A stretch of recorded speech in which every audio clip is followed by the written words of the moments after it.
ৰাজহ বিভাগৰ উদ্দেশ্যটো ৰাজহ বৃদ্ধি কৰাৰ কথাটো নহয়, কাৰণ আজিৰ চৰকাৰখনে কেনেকৈ ৰাজহ বিভাগটোৰ দ্বাৰা প্ৰথম কথা আজি বহু বছৰ ধৰি মাটিৰ অধিকাৰ পাবলৈ বহুত লোক বঞ্চিত হৈ আছে।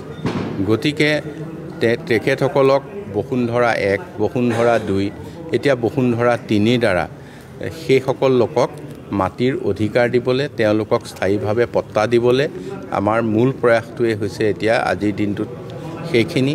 তাৰ উপৰিও গোটেই ৰাজ্যখনত যিখিনি ঠাই এতিয়ালৈকে ছাৰ্ভে হোৱা নাই, স্বাধীনতাৰ পিছত ইমান দিনলৈকে সেইখিনি মাটি ছাৰ্ভে কৰিব লাগিব।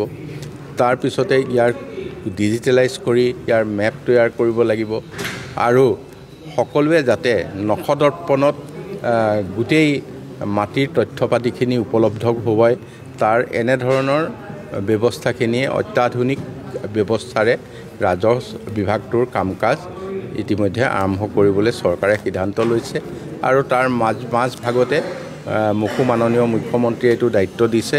গতিকে এই গুৰুত্বপূৰ্ণ দায়িত্বটো মই পালন কৰি যাবলৈ প্ৰস্তুত।